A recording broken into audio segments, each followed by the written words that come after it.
你有没有经历过这样的夜晚，躺在床上，大脑却像同时开了100个窗口，它不停地回放白天的对话，预演明天的担忧，重播去年的遗憾。你想睡，可念头像涨潮的海水，一波接着一波，怎么都推不走。你试着告诉自己别想了，结果反而想得更凶。这种状态如今被称作精神内耗，但早在1000多年前，一部古老的智慧典籍就已经彻底看穿了这个困局。这部典籍被誉为一切智慧的源头，它短小精悍，全篇只有5000余字，可它里面藏着一把能斩断一切烦恼的利剑。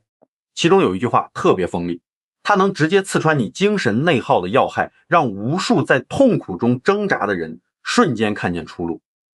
这句话就是应无所住而生其心。第一次听到这句话，你也许会觉得云里雾里，无所住，那不就是什么都不管了吗？生其心又要生什么心呢？听起来很矛盾，可恰恰是这个看似矛盾的教导拥有不可思议的穿透力。相传在很久以前，有一位不识字的砍柴人，他每天上山砍柴，拿到集市去卖，日子过得清贫又简单。有一天，他路过一户人家，偶然听到有人在读诵这部经典。当那句应无所住而生其心飘进他耳朵的时候，他整个人像被闪电击中了一样，所有的迷惑在那一瞬间全部消散。他放下了柴刀，安顿好老母，踏上了追寻生命真相的道路。最后他成为了一位影响深远的觉者，一位彻悟的砍柴人。就因为这句话，生命彻底翻转。你说这句话到底有多厉害？那位古老的觉者还说过，世间一切造作而成的现象都如同梦境、幻影、水泡和影子，也像清晨的露珠，像划破夜空的闪电，它们转瞬即逝，根本无法真正留住。可是我们偏偏要死死抓住这些本来就留不住的东西，然后在抓不住的过程中把自己折磨得遍体鳞伤。这部经典诞生的背景充满了宁静而深邃的色彩。那是2500多年前的一个清晨，觉者和他的弟子们居住在一座由一位富商捐赠的园林里，园子里树木茂密，池水清澈，鸟儿在枝头鸣叫。天刚亮，觉者就穿好外衣，拿起饭钵，带着弟子们进城去托钵乞食。他们赤着脚，一步一步安详地走在通往城中的土路上。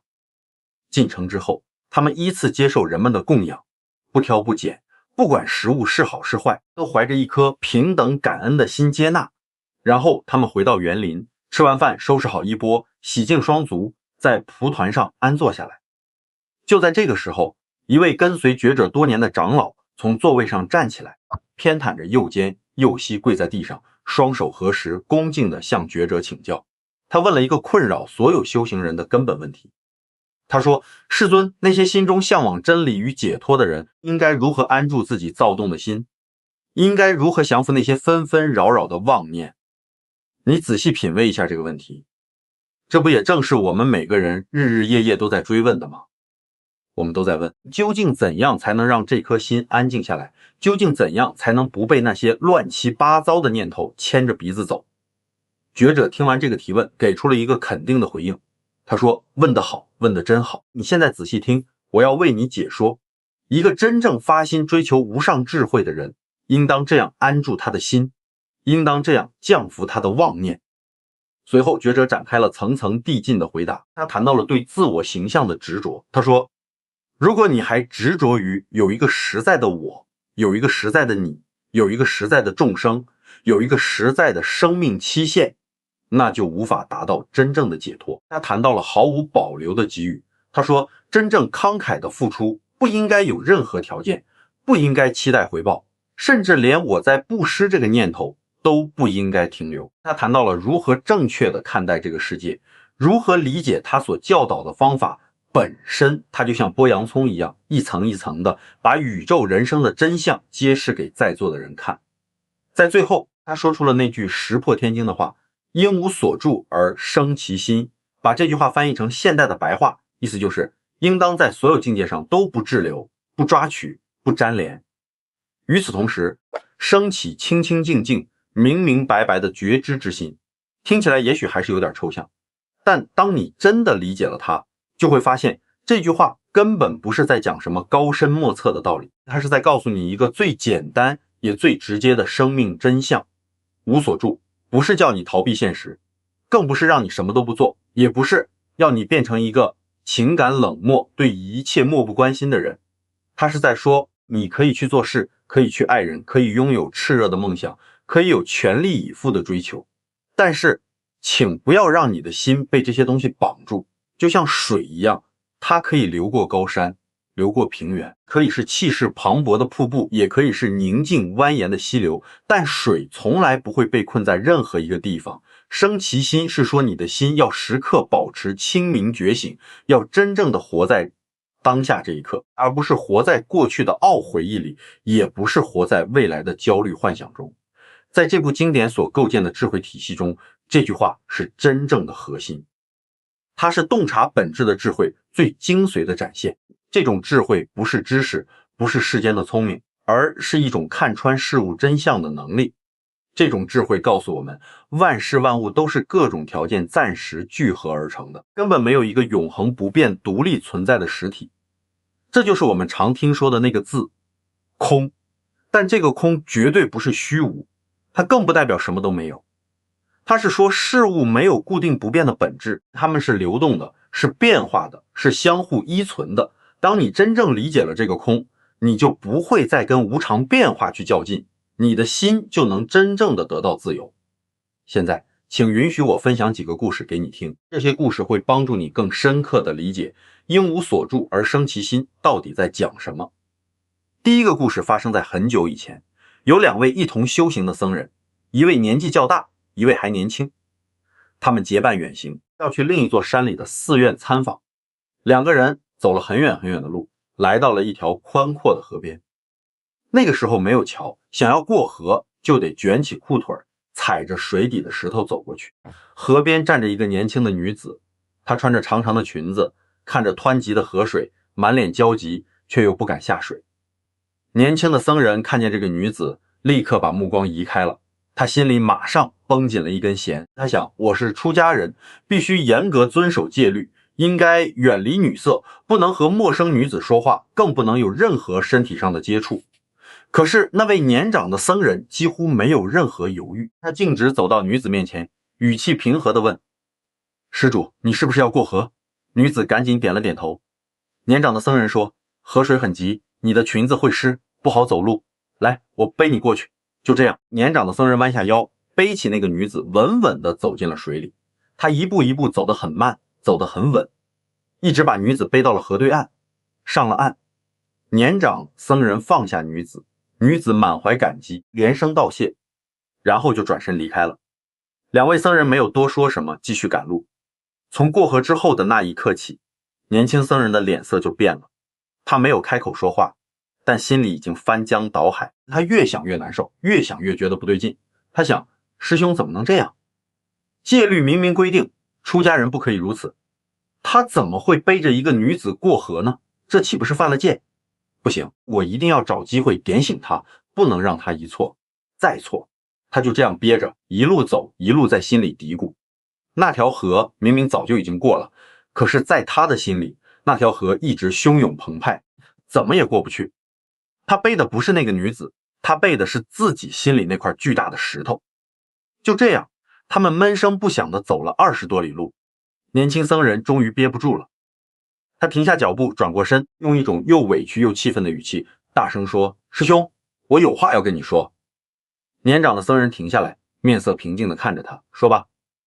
年轻僧人涨红了脸说：你今天背那个女子过河，是不是太不妥当了？我们是出家人，戒律上写的明明白白，你怎么能……话还没说完，年长的僧人忽然笑了起来，那笑容里没有半点责备，只有一种深深的温和与理解。他说：哦，你说那位女施主啊，我在河边就已经把她放下了，你怎么背着她走了20多里路，到现在还放不下？这句话一出来，年轻僧人当场愣住了。是啊，到底是谁一直在执着？到底是谁一直没有放下？明明背他的人是师兄，可师兄心里不留一丝痕迹，而自己呢，不但没有伸手帮人，反而让这件事在心里反复煎熬，折磨了自己一路。师兄做了该做的事，做完就放下了，心里干干净净，空空荡荡，这就是因无所住而生其心。他看到有人需要帮助，慈悲心自然而然的升起来了，这就是生其心。帮助完之后，他不再回味，不居功，不担忧别人议论，心里像明镜一样，事情过去了就过去了，这就是无所住。而年轻僧人呢，他以为自己在维护戒律，实际上他是被戒律的形式给死死捆住了，他的心被那个不应该给卡得严严实实，所以痛苦不堪。他以为自己在坚持原则，其实是在自己的内心制造地狱。这种痛苦不是那个女子给的，也不是师兄给的，完全是他自己的执着制造出来的。然而故事到这里并没有真正结束，因为听完这个故事，很多人心里会产生新的疑问，那是不是说我们做什么都可以，只要事后把它放下就好了？是不是规矩不重要，戒律不重要，重要的只是放下？如果你真的这样去理解，那又掉进了另一个更深的陷阱。让我再讲第二个故事。在一座古老的寺院里，有一位远近闻名的禅师。一个年轻人千里迢迢赶来，请求禅师为他指点迷津。这个年轻人非常用功，读过很多经典，拜访过很多老师，他觉得自己已经懂得很多了，只差那最后的一点点就能彻底捅破那层窗户纸。所以他来找这位禅师，是想让禅师给他一个最关键的启示。禅师见到他，什么佛法都没问，只是轻声说：路途辛苦，先喝杯茶吧。禅师拿起桌上的茶壶，开始往年轻人面前的茶杯里倒茶。金黄色的茶汤慢慢升高，很快就倒满了一整杯。但是禅师好像完全没有看见一样，继续提着茶壶往里倒，茶水一下子就溢出来了，流到了茶盘上，又从茶盘蔓延到桌面上，再从桌子滴滴答答的流到了地上。年轻人瞪大眼睛看着，一开始他拼命忍着，以为这是禅师在考验他的定力，可茶水一直流一直流，眼看着满地都是水了，他终于忍不住了，他急忙喊道：禅师，快停下，杯子早就满了，根本装不下了。禅师这才停下手，慈悲地看着他，缓缓地说：没错，杯子满了，就再也装不进一滴新茶了。你的心跟这只杯子一模一样，你来这里之前，心里已经塞满了自己的想法、自己的见解、自己的成见，这样一颗心，你让我怎么教你呢？就算我把真相说出来，你也一个字都听不进去，因为你的杯子早就没有空间了。年轻人听到这番话，整个人像被一盆冷水从头浇到脚。他瞬间明白了，他一直以为自己是个谦虚的求学者，实际上他只是想让别人来印证自己已经知道的东西。他以为自己放下了世俗的享乐，但那些他引以为傲的知识和见解，他一丝一毫都没有放下，反而抓得更紧。这就是另一种更隐蔽的执着。第一个故事里的年轻僧人执着于僵硬的规矩和对错，这个求法的年轻人执着于自己的聪明和学识。他们执着的对象看起来天差地别，但本质一模一样，都是心有所住。可是你听到这里也许会感到困惑，那我到底该怎么办？第一个故事说要超越僵化的形式，第二个故事又说要放下知识的傲慢，那什么才是对的？究竟有没有一个标准答案？这就是应无所住而生其心最微妙也最迷人的地方。它从来不是在教你一个死板的规则，比如这个该放下，那个不该放下，它是在指引你进入一种鲜活的状态，一种如水般流动、如风般自由的状态。在这个状态里，你可以有规矩，可以有知识，可以有坚如磐石的原则，但与此同时，你绝对不被这些东西给绑架。就像那位年长的僧人，他深知戒律，但他更明白什么时候该用慈悲去超越形式。他没有丢掉戒律，但也没有被戒律捆死。可你也许还会追问，这种理想的状态在繁乱复杂的现实生活中真的能做到吗？我们背负着车贷、房贷，面对着职场竞争，承担着家庭责任，我们有那么多无法逃避的压力，真的有可能做到无所住吗？请听我讲第三个故事。这是一个发生在现代都市里的故事。有一位企业家，他的事业做得非常大，手底下有几百名员工，公司业务遍布好几个省份。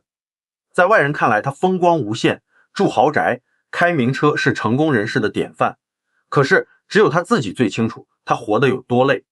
每天早上眼睛一睁开，又有无数个决策等着他。要不要签那个新项目？要不要开拓海外市场？哪个部门的主管该调整了？那笔上千万的资金该投还是不该投？每一个决定都关系到公司的存亡，关系到几百个家庭的生计。他变得越来越小心翼翼，越来越害怕犯错误。每做一个决定之前，他都要翻来覆去想很久，把各种最坏的可能性全都在脑子里推演一遍。做完决定之后，他又会反复复盘，不断地质问自己，刚才那个选择真的做对了吗？万一出问题了怎么办？晚上躺在床上，脑子还是停不下来，各种数据和风险报告在眼前飞来飞去。他严重失眠，精神状态极差，他觉得自己像背着一座随时会喷发的火山，越背越重，快要把自己压垮了。他去看了心理医生，诊断结果是重度焦虑症，医生给他开了药，他也试着去运动，去海边度假，去做各种各样的放松训练。短期内好像有点作用，但只要一回到公司，一听到手机铃声响起，那种窒息般的压力就立刻卷土重来。他觉得自己就像一只被不停抽打的陀螺，疯狂旋转，完全停不下来。有一天，他去一座深山里的古寺，想找个清静的地方喘口气。在寺院斑驳的院墙下，他遇到了一位老和尚。老和尚面容清瘦，眼神特别清澈，像山涧里没有被污染过的泉水。两个人随意地聊了起来。企业家像抓住了一根救命稻草，把自己的所有烦恼都一股脑倒了出来。他说，师傅，我真的好累，我觉得我的人生就是一个巨大无比的牢笼，我被死死地困在里面，却又逃不出去。我想放下这一切，可是我又不能放下，因为有那么多人依靠着我，有那么多甩不掉的责任压在我肩膀上，我到底该怎么办？老和尚听完并没有马上回答，他缓缓站起来，走到庭院里，弯下腰，从石板地上捡起了一片枯黄的落叶，然后他回到企业家面前，把这片叶子轻轻放在他的手掌心。老和尚说，你把它握紧。企业家虽然不明白，但还是照着做了，把叶子紧紧攥在手里。老和尚又说，现在用你最大的力气握紧它，再用力一点。企业家咬紧牙，拼命地握紧拳头，因为太过用力，他的整个手臂都开始颤抖。没一会儿，他的手就开始酸痛发麻。老和尚平静地问，累吗？企业家满头是汗的点了点头。老和尚说，那就松开手吧。企业家如释重负地松开了拳头。那片叶子飘落到了地上，老和尚指着地上的叶子说，你看叶子还是这片叶子，对不对？你握着它的时候它在，你松开手了它也在，你拼尽全力握住它，唯一的结果就是让你的手变得又酸又痛，无法动弹。而叶子本身并不会因为你的松紧而有任何改变，它该是什么样子就是什么样子。企业家听完若有所思，但还是不完全明白。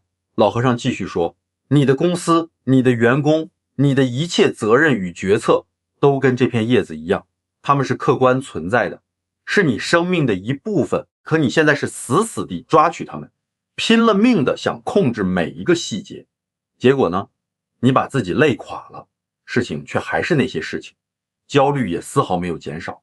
你为什么不试着松开手呢？企业家本能的反问。可是如果我把手松开了，事情不就没人管了吗？老和尚笑了，笑声像敲击磬钟一样清亮。他说，谁告诉你松开手就是不管？你看我把叶子放下了，但我不是把它扔掉，而是让它回到它该去的地方。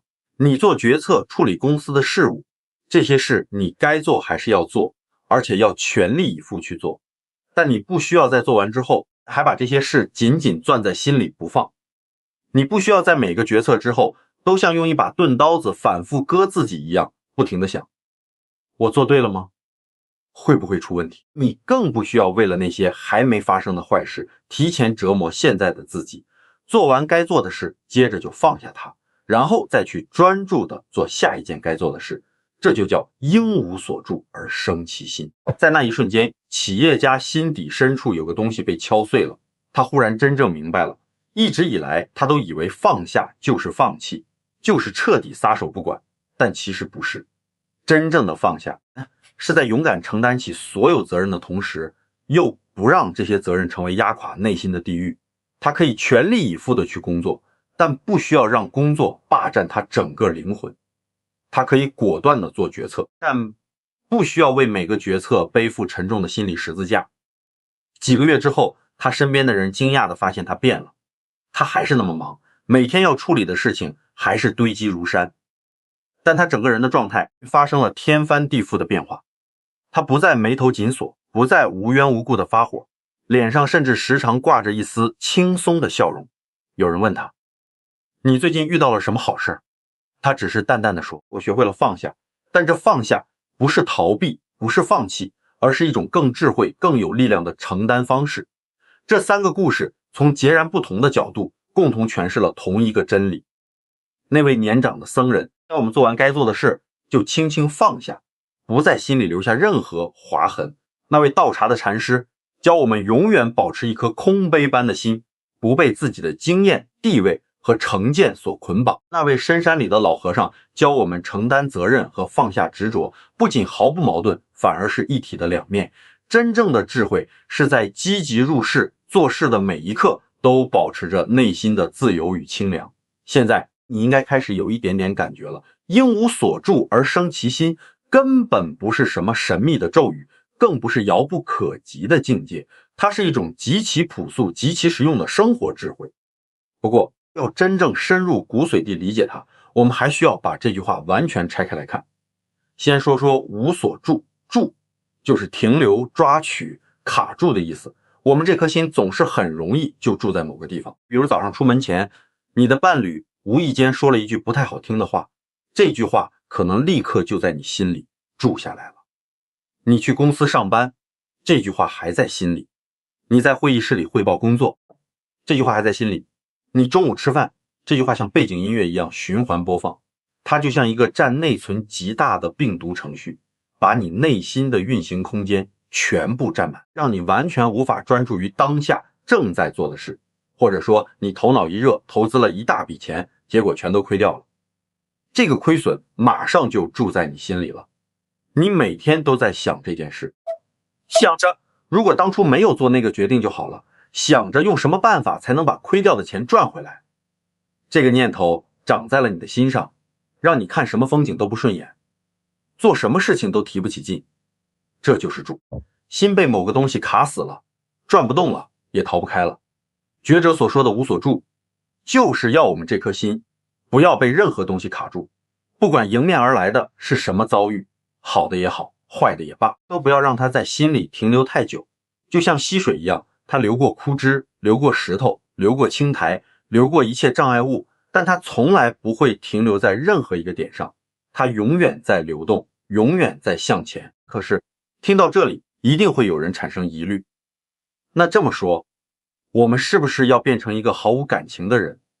是不是遇到任何事情都不能在乎？如果伴侣说了难听的话，我要是完全不生气，那跟一块木头有什么区别？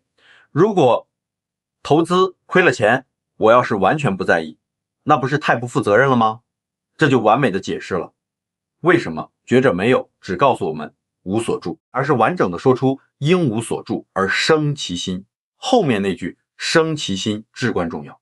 生其心是说你的心要保持敏锐的觉知，保持清醒的觉察，你要有能力对当下发生的每一件事做出恰如其分的回应。伴侣说了难听的话，你当然可以有情绪，当然可以去沟通，当然可以去解决问题，重点在于你处理完这件事之后，就让它自然的流过去，不要继续把它牢牢抱在怀里。投资亏了钱，你当然要深刻的反省，认真的吸取教训，及时的调整策略。重点在于你做完这一切该做的事之后，就果断的放下它，不要让它变成一个永无止境反复折磨你的心魔。所以无所住和生其心根本就是一体两面。无所住是说心不被任何境界所捆绑，生其心是说心要如明镜般觉知，能灵活应对一切。这就像一位顶级的武术高手，他的身体是全然放松的，但他的觉知却敏锐到能捕捉一片羽毛落地的声音。正是因为彻底的放松，他才能做出最快速的闪避和反击。正是因为觉知全开，他才清楚的知道什么时候该出手，什么时候该静观其变。在深邃的智慧体系中，这句话体现的是最核心的中道精神。什么是中道？中道不是让你走中间路线，当个毫无原则的骑墙派。中道是说，不要落入任何一个极端的陷阱，不执着于有，也不执着于空，不执着于一定要做，也不执着于绝对不能做，不执着于死死抓住，也不执着于彻底逃避。很多人在追求心灵成长的过程中，学着学着就变得非常消极，觉得反正一切都是空的，做什么都没有意义，于是什么都不想干了。这就是掉进了偏空的陷阱。另一些人拼命的做善事，拼命的积攒所谓的功德，整天期盼着老天爷能给自己回馈点什么，这又掉进了只有的陷阱。真正的中道是透彻的了解一切事物的本质都是空幻不实的，但又能在看破的同时更加积极热烈的生活，更加无条件的去爱去创造，因无所住而生其心，就是对这种中道生活最完美的诠释。你深刻的知道一切终将过去，所以你不执着，但你也全然的清楚当下这一刻是鲜活的，是真切的，所以你投入全部的专注，你不被过去的阴影所束缚，也不被未来的迷雾所焦虑，你就在此刻清清楚楚明明白白的活着。知道和做到之间隔着天与地的距离，我们都知道不该执着，可事情一来还是死死抓着不放。我们都知道要活在当下，可念头还是不受控制的飘向过去和未来。那到底有没有什么具体可操作的方法，能帮助我们一步步靠近这种状态呢？当然有，而且这些方法一点都不神秘，你不需要抛下工作躲进深山，不需要放弃都市生活去隐居闭关，你只需要在日常生活中多一点觉察，多一点刻意的练习。第一个方法也是最基础的练习，叫做观察念头。这是一种温柔而坚定的觉察练习。当你在深夜又一次被念头漩涡卷进去的时候，比如你一直在翻来覆去的想白天别人说的那句刻薄话，或者不停的为下周的体检结果感到恐慌，这个时候你首先要做的是给自己一个暂停的指令，停下来深深的吸一口气，然后轻声的问自己一个问题：我现在心里正在想什么？就这么简简单单的一个问句，就能创造出奇迹般的距离。你从原来那个我就是这个念头的混沌状态，瞬间后退了一步，你变成了一个观察者，你在看着那个念头，接着你不需要做任何评判，只需要像看一部电影一样继续观察，看看这个念头是什么时候冒出来的，它给我的身体带来了什么感受，是胸口发闷还是喉咙发紧，它是愤怒是委屈还是深深的恐惧。你不需要急着赶它走，也不需要跟着它往下编故事，你只是静静地看见它，就像在晴朗的天空下看着一朵云缓缓飘过。云来了，你看见了它；云走了，你也看见了它。你既不会伸手去抓那朵云，也不会对着它吹气，想把它轰走，你只是单纯的看着。这样练习久了，你会亲身验证一件非常不可思议的事情。当你开始观察一个念头的时候，那个念头绑住你的力量立刻就减弱了。原本那个让你痛苦到无法呼吸的念头，当你退后一步去关照它的时候，你会发现它好像也没那么可怕了。为什么会产生这样的效果？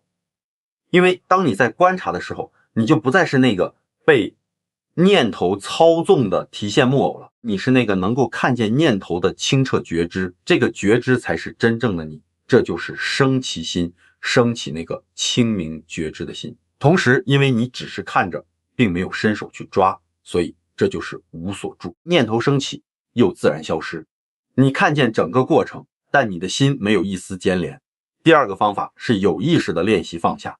很多人误解了放下，以为放下就是动用蛮力去压抑，拼命告诉自己不要想，不准想，但你越是这样暴力的镇压，那个念头反弹的力道就越强。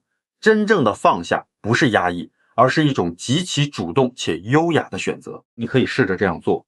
当你察觉到自己正在执着某件事的时候，先在心里大大方方地承认这个执着，告诉自己，是的，我承认我正在为这件事较劲，我正在为它烦恼，然后静下来，诚实的问自己几个问题。第一个问题，这件事我还能改变它吗？如果答案是能，那第二个问题就接着来了。那么为了改变它，我现在立刻可以去做的一小步是什么？如果答案是绝对不能改变了，那就问自己，既然已经无法改变分毫，我继续为它折磨自己，有用吗？如果能改变，那就果断的去做你能做的事，做完之后，立刻在心里划一道线，告诉自己，我能做的，我已经做完了。至于后续的结果，不是我能掌控的。接着配合一次深呼吸，在呼气的时候，想象你把这件事轻轻地从心里释放出去。你可以想象它是一个气球，从你手中松开，慢慢飘向远方的天空，或者是一片叶子被你放在水面上，顺着溪流飘走了。重点在于你是有意识、有尊严的主动选择了放下。如果不能改变，那这个练习就更干脆了。既然什么都做不了，多余的担忧除了自我消耗之外毫无益处，不如把这股精力节省下来，用在你能改变的事情上，承认现实，接纳现实，然后放下内心对现实的一切抗拒。这听起来好像非常理性和冷静，但背后其实藏着极深的慈悲。那是你对自己的慈悲，你终于不愿意再用那些无法逆转的事情去疯狂的虐待自己了，你给了自己喘息的自由。第三个方法是把自己拉回当下的练习。我们的痛苦10件里有8、9件都不是来自于眼前这一刻，它们来自于对昨天过错的不断反刍，或是对明天灾难的无限预演。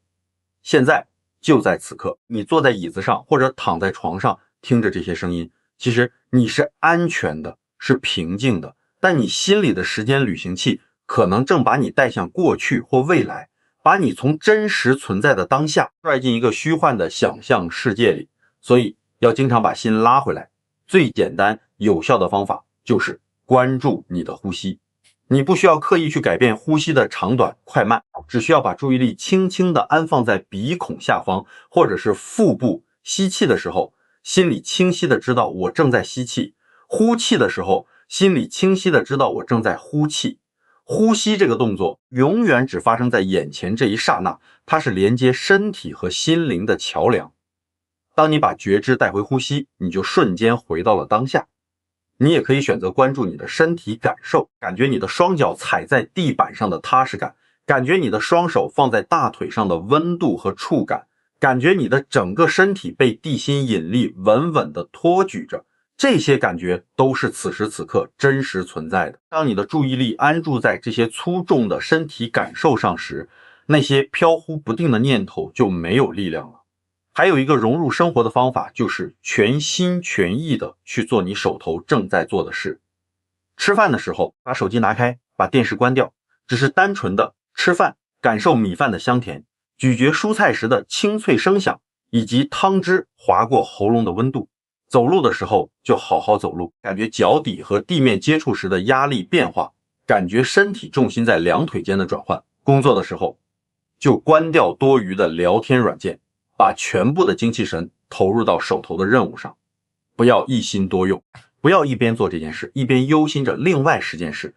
当你全神贯注地活在当下时，你就是在亲身体验应无所住而生其心。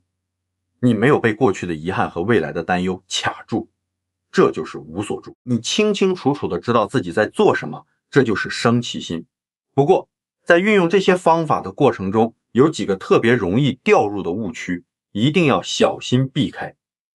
第一个误区，我们前面提到过，认为放下就是放弃。真正的无所住不是让你逃避该负的责任，不是让你变得消极厌世，它是在鼓励你积极投入生活的同时，不被生活的浪潮给卷走。你该拼命工作还是要拼命工作，该用心去爱还是要用心去爱，但你不能让这些事情变成囚禁你内心的牢笼。第二个误区是把无所住误解为无情。有些人觉得，既然要不执着，那我就应该对什么都毫不在乎。伴侣难过了，跟我无关。朋友受伤了，是他活该。看到不公正的事情，我冷眼旁观。这根本就不是无所住，这是冷血。真正的无所住是充满情感却不被情感所劫持。你可以深情的爱一个人，但不执着于对方必须用你期待的方式来回报你。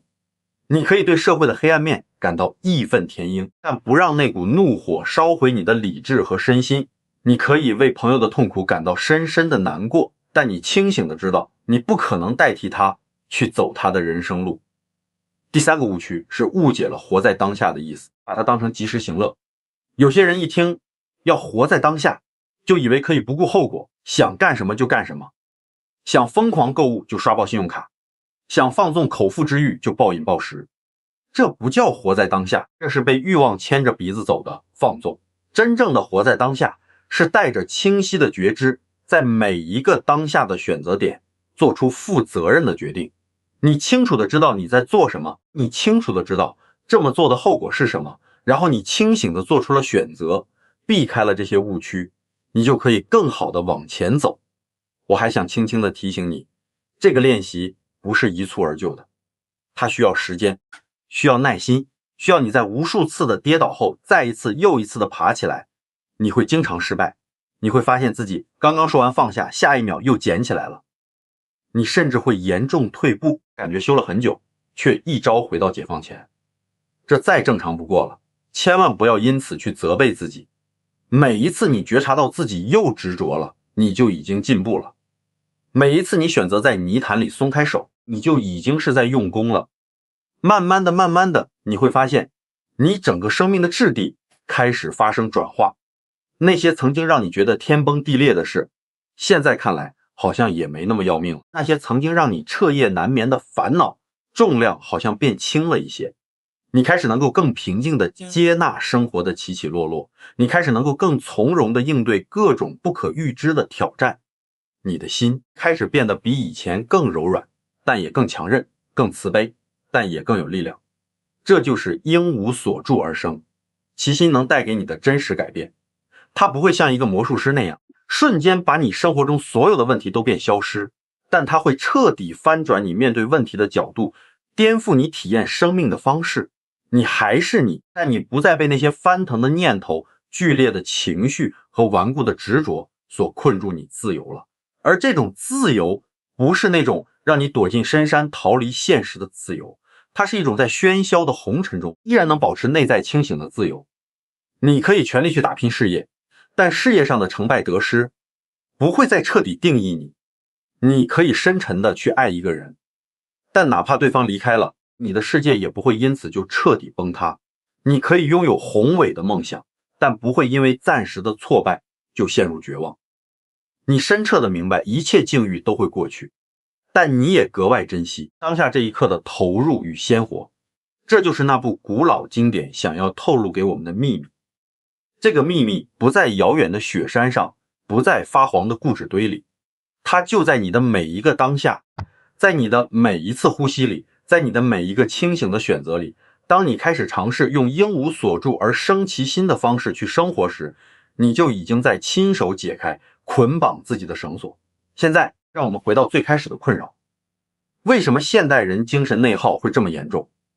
因为我们的心住了太多的地方，住在对过去挥之不去的遗憾上，住在对未来无边无际的担忧上，住在对别人随口一句评价的纠结上，住在对自己不切实际的完美期待上。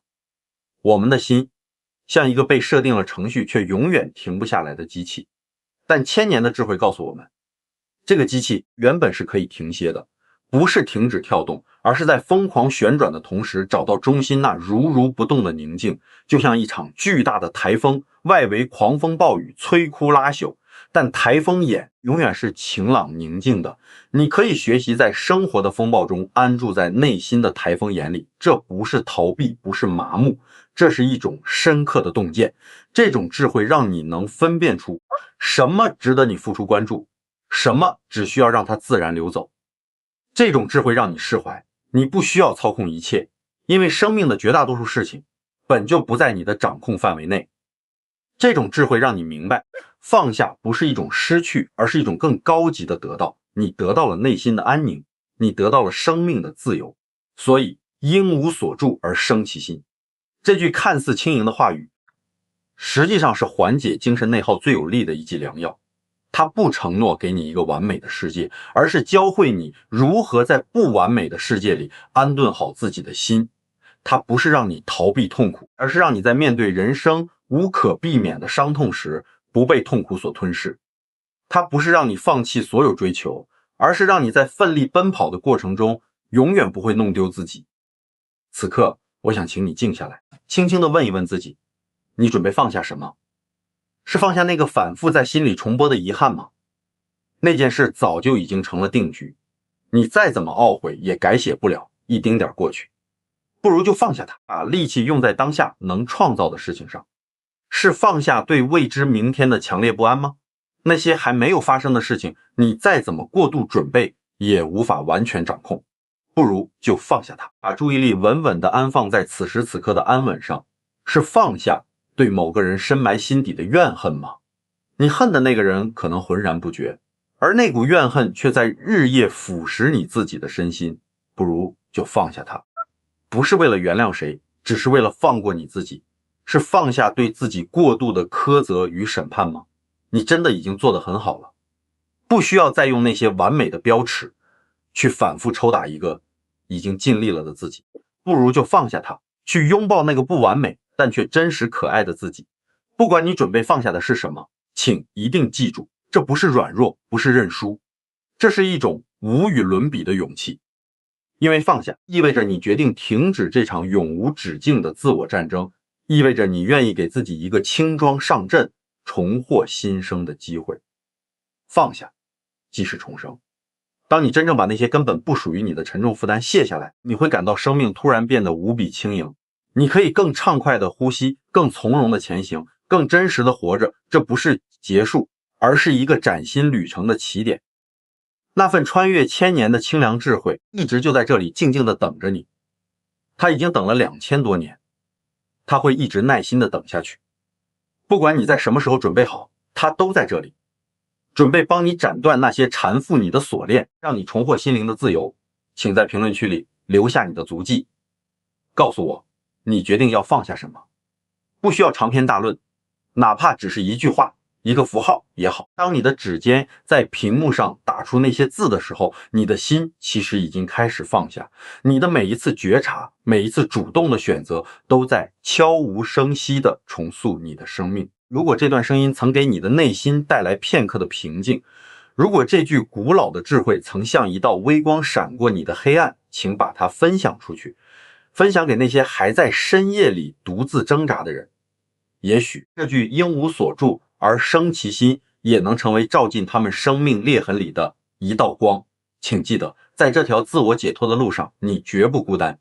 这世间有千千万万人正在跟你一起学习放下，学习全然的活在当下。我们一起走在这条通往内心自由的路上。最后，愿你能够真正活出这句箴言的智慧。